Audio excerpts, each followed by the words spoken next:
Hello दोस्तों, मैं अभी मिश्रा कॉमर्स 2.0 न्यू वर्जन में आप सबका एक बार फिर से स्वागत है। आज मैं फिर से लेकर के आ गया हूं आप लोगों के लिए एक नया लेक्चर जो होगा क्लास 12th का जो one shot revision lecture MCQ हम लोग ले रहे थे अकाउंट्स क्लास का, अकाउंट सब्जेक्ट का, उसका फोर्थ पार्ट ये हो जाएगा। मतलब कि थर्ड पार्ट तक यानी 3 पार्ट्स ऑलरेडी रिकॉर्डेड हो चुके हैं, जिसमें हम लोग 25 क्वेश्चंस करके टोटल 75 यानी 75 क्वेश्चन कर चुके हैं।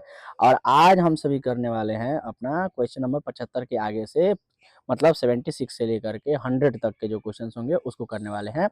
और ये जो हमारा सीरीज चल रहा था एमसीक्यू का अकाउंट्स क्लास का, ये खत्म हो जाएगा। तो आइए बिना समय गंवाए शुरू करते हैं क्वेश्चन नंबर 76 से।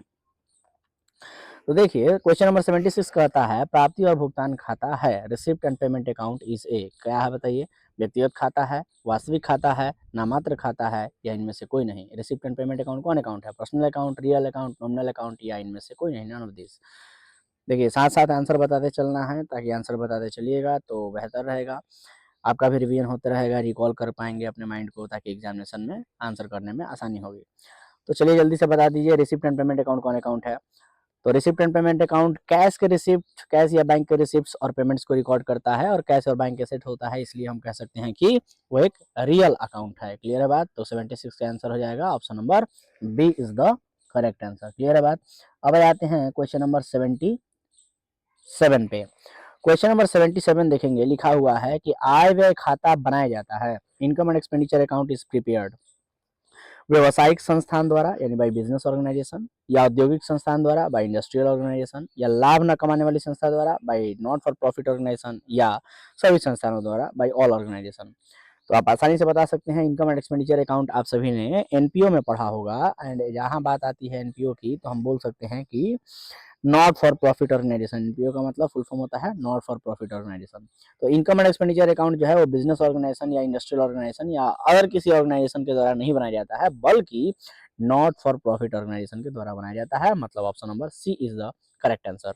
आगे बढ़ते हैं क्वेश्चन नंबर 47 के बाद 48 पे, जो कहता है सचिव को मानदेय का भुगतान है, payment of honorarium to secretary is treated as. तो बताइए ऑनरेरियम जो दिया जाता है सेक्रेटरी को, उसको क्या माना जाता है? कैपिटल एक्सपेंडिचर, पूंजीगत व्यय माना जाता है, या आयगत व्यय, रेवेन्यू एक्सपेंडिचर माना जाता है, या नगद व्यय, कैश एक्सपेंस माना जाता है, या इनमें से कोई नहीं। तो हम कह सकते हैं कि ऑनरेरियम जो सेक्रेटरी को दिया जाता है वो एक तरह का क्या है सर? रिवेन्यू एक्सपेंडिचर यानी आयगत व्यय माना जाता है, क्योंकि साल में हर साल उसको दिया जाता है, या यूं कह सकते हैं हम लोग कि कई बार दिया जाता है। ठीक है, अब आ जाते हैं क्वेश्चन नंबर 79 पे। 79 की बात करते हैं। बकाया चंदा है, बकाया चंदा बताइए, बकाया चंदा क्या होगा? आउटस्टैंडिंग सब्सक्रिप्शन इज एन, क्या है? इनकम है, या एक्सपेंस है, या लाइबिलिटी है, या इनमें से कोई नहीं है? आय, व्यय, या दायित्व, या इनमें से कोई नहीं। क्या है बकाया चंदा? तो देखिए जब चंदा हमें मिलता है तो हम लोग उसको इनकम मानते हैं, आय मानते हैं। लेकिन जब चंदा बाकी लग जाता है तो हम कहते हैं कि वो हमारे लिए क्या हो गया? एक तरह की लाइबिलिटी हो गई। क्लियर है बात? सब्सक्रिप्शन मिलता है तो इनकम होता है, लेकिन सब्सक्रिप्शन जब बाकी लग जाता है, सॉरी, बाकी लग जाता है सब्सक्रिप्शन, तो हमारे लिए क्या बन जाता है?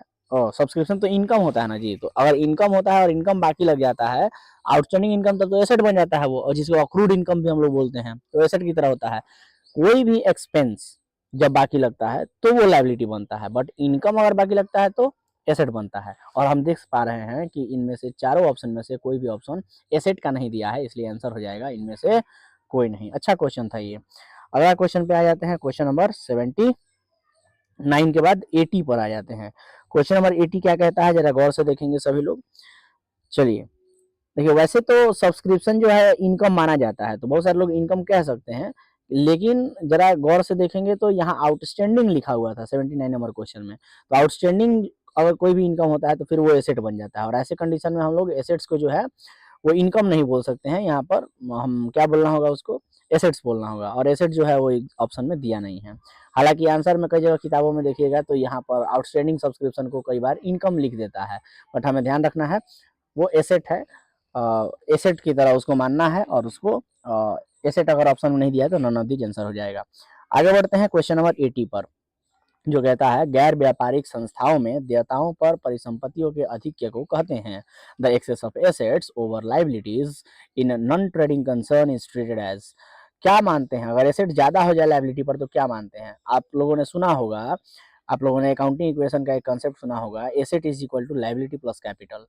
तो कहता है कि एसेट अगर ज़्यादा है लायबिलिटी के ऊपर तो उसको हम लोग कैपिटल बोलते हैं, बट ये चीज़ जब हम लोग पढ़ते हैं नॉन ट्रेडिंग कंसर्न में यानी एनपीओ में पढ़ते हैं तो उसे हम लोग केवल कैपिटल नहीं बल्कि कैपिटल फंड कहते हैं। तो देखिए ऑप्शन नंबर पहला ही हमें दिख जा रहा है, कैपिटल फंड।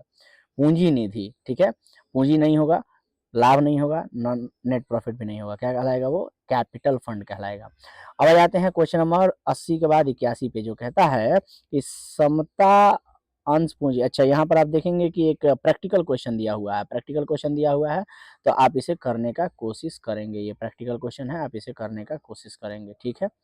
चलिए आगे बढ़ते हैं क्वेश्चन नंबर 82 पर, और 82 हम देख पा रहे हैं कि the to test the liquidity of a concern which of the following ratio is useful. इनमें से कौन सा रेशियो यूजफुल है, पूंजी आवर्त अनुपात यानी कैपिटल टर्नओवर रेशियो, लिक्विडिटी हमें पता करना है, लिक्विडिटी को टेस्ट करना है, ठीक है।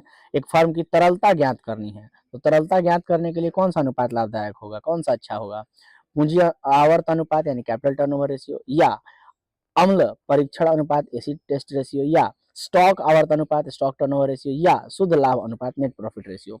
इनमें से कौन सा रेशियो लिक्विडिटी को टेस्ट करता है, बताइए कौन सा रेशियो जो है वो लिक्विडिटी को टेस्ट करता है। तो इसका आंसर हो जाएगा एसिड टेस्ट रेशियो, अम्ल परीक्षण अनुपात, ठीक है।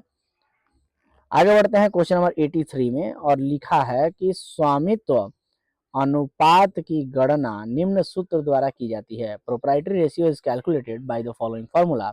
यहाँ प्रोप्राइटरी रेशियो का फार्मूला पूछा है, आप लोग आसानी से प्रोप्राइटरी रेशियो का अगर फार्मूला पता है तो बता सकते हैं। तो प्रोप्राइटरी रेशियो का फार्मूला जल्दी बताइए क्या होता है। तो प्रोप्राइटरी रेशियो का फार्मूला होता है share holders fund divide by total assets, और वो फार्मूला देख लीजिए कौन सा ऑप्शन में दिया है, share holders fund divide by total asset, share holder fund divide by total asset. वो फार्मूला जहां भी ऑप्शन में दिखे आप टिक कर दीजिए, तो आप देखेंगे कि वो जो फार्मूला मैं कह रहा था share holders fund divide by total asset, वो ऑप्शन नंबर सी में दिया हुआ है। So option number C is the correct answer. Formula जरूर याद रखेंगे रेशियो चैप्टर का, सारे के सारे रेशियोज जो हैं वो बहुत बेहतरीन ढंग से कंसेप्ट के साथ फार्मूला के साथ क्वेश्चंस भी प्रैक्टिस कराए गए थे। आपको अच्छे से उस फार्मूले सब याद कर लेने हैं क्योंकि डायरेक्ट फार्मूला ऑब्जेक्टिव में दे सकता है। क्वेश्चन नंबर 84 देखेंगे, लिखा है आंतरिक और बाह्य स्वामित्व के मध्य एक संतोषजनक अनुपात डैश डैश है। The satisfactory ratio between internal and external equity is. तो इंटरनल और एक्सटर्नल इक्विटी का एक सेटिस्फैक्टरी रेशियो पूछ रहा है, यानी आंतरिक और बाह्य स्वामित्व के मध्य एक संतोषजनक अनुपात क्या होना चाहिए, इसके बारे में पूछ रहा है। तो संतोषजनक अनुपात हमारा जो हो जाएगा वो 2:1 हो जाएगा। सिंपली बात हम लोग कह सकते हैं कि यहाँ डेप्ट इक्विटी रेशियो टाइप से कुछ बात कर रहा है, क्या होना चाहिए, 2:1 आंसर हो जाएगा। आगे बढ़ते हैं, तरल संपत्तियों में शामिल होता है लिक्विड एसेट इंक्लूड्स, यानी कि तरल संपत्तियों में क्या क्या आता है लिक्विड एसेट में, वो पूछ रहा है। प्राप्य विपत्र आता है, बिल्स रिसीवेबल आता है, देनदार आता है डेटर्स, रोकड़ कैश आता है, उपयुक्त सभी, ऑल ऑफ दिस सभी आते हैं। बताइए क्या आता है लिक्विड एसेट में, तो लिक्विड एसेट में जी हाँ सभी के सभी आते हैं, ठीक है। आगे बढ़ते हैं क्वेश्चन नंबर 85 के बाद 86 पर, और 86 क्या कहता है जरा देखेंगे।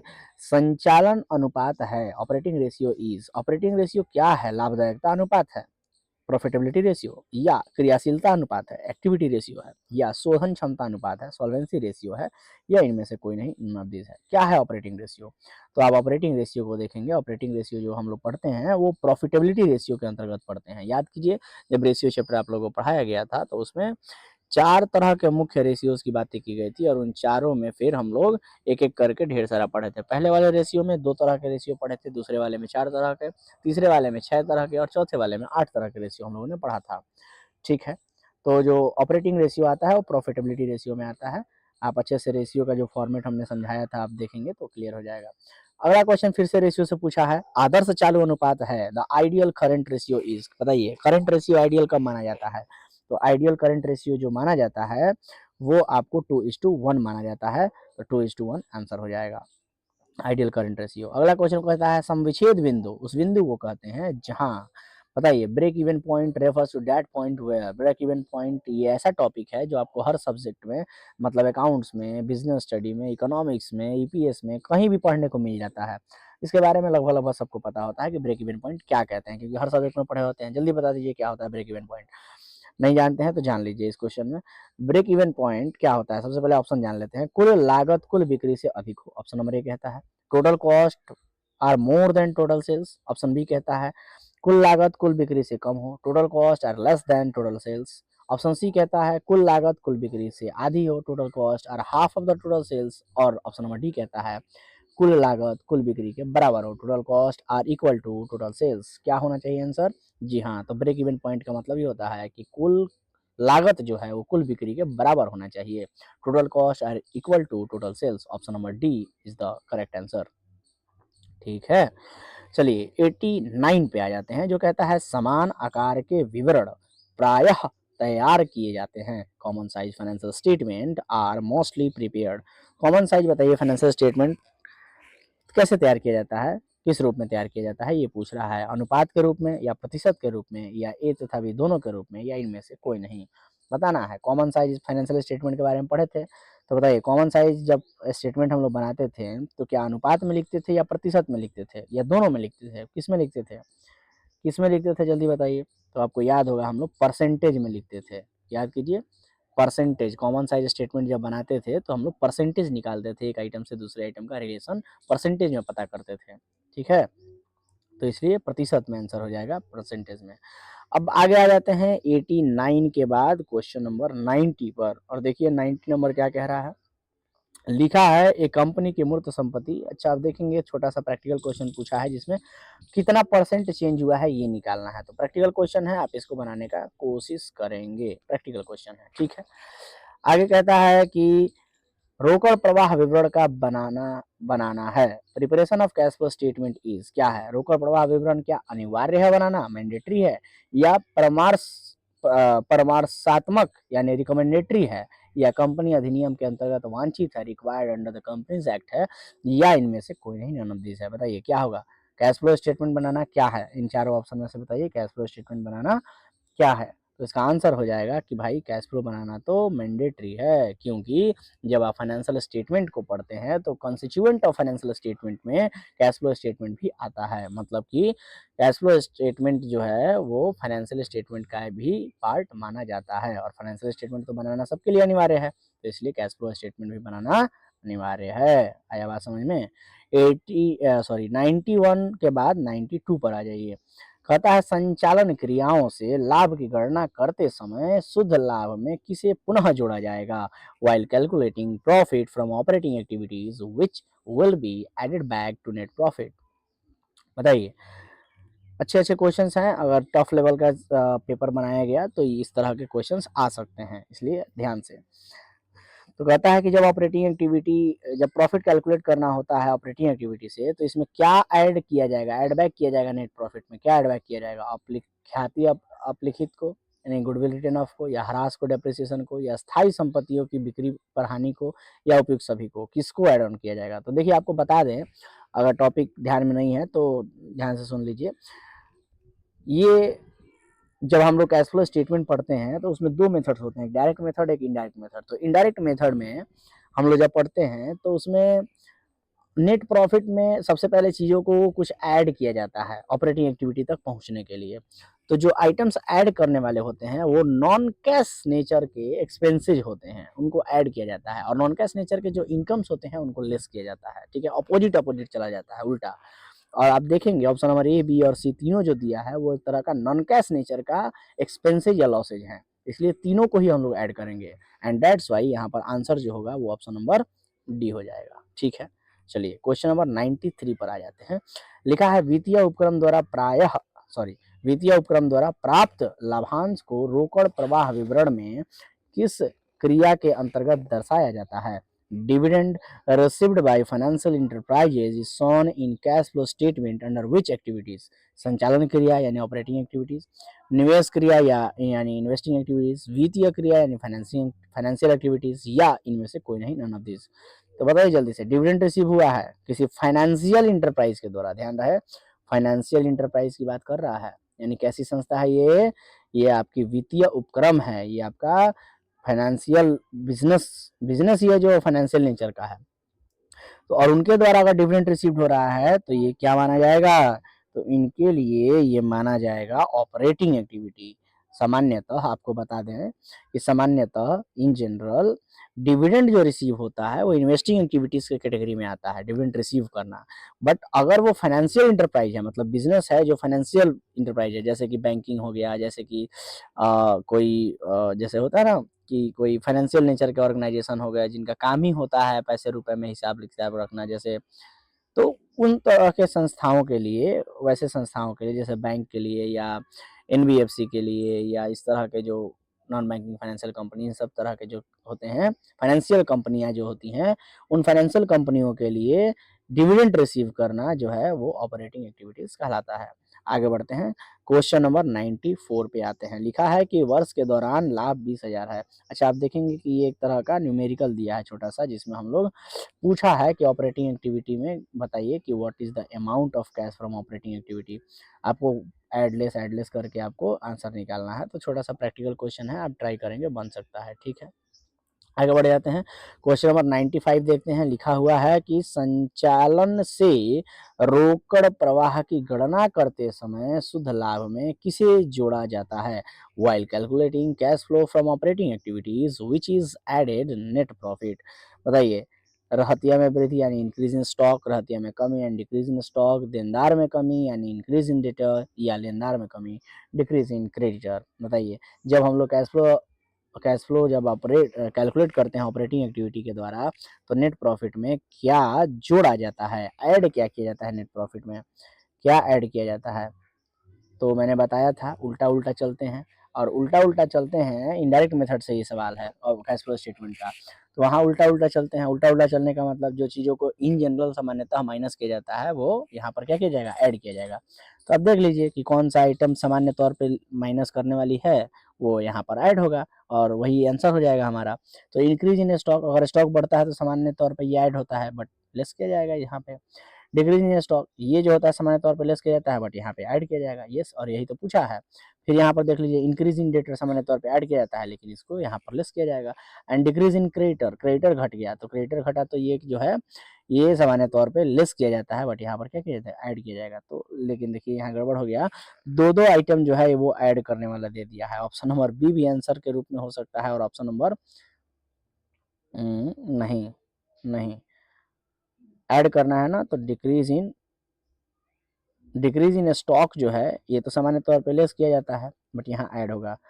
एंड डिक्रीज इन क्रेडिटर, ये लेस किया जाता है, डिक्रीज इन क्रेडिटर को तो ऐड किया जाता है ना सामान्य तौर पे। ओके ओके ओके, क्रेडिटर घट गया तो हमें प्रॉफिट हो गया ना, तो इसको तो जनरली ऐड किया जाएगा, बट यहाँ पर क्या किया जाएगा, लेस किया जाएगा, यस। तो ये नहीं होगा, यानी ऑप्शन एक ही दिख रहा है, एक ही ऑप्शन दिख रहा है क्वेश्चन नंबर 95 का, जो आंसर हो जाएगा। अभी मैंने कहा कि ऑप्शन नंबर बी दिख रहा है, क्योंकि ये जो है डिक्रीज इन क्रेडिटर का मतलब क्रेडिटर घट गया तो हमें तो प्रॉफिट होगा ना, प्रॉफिट जनरली क्या होता है, ऐड किया जाता है, बट यहाँ उल्टा चलना है तो लेस करेंगे, बट हमें आंसर किस में देना था, ऐड के रूप में देना था, ठीक है, कि ऐड क्या होगा। चलिए आगे बढ़ते हैं क्वेश्चन नंबर 96 पर। निम्नलिखित में कौन सा रोकड़ का स्रोत नहीं है, विच of the following is not the source of cash. बताइए, पैसा का सोर्स नहीं है। अस्थायी संपत्तियों का क्रय, परचेज ऑफ फिक्स एसेट, यहाँ तो पैसे जाएंगे।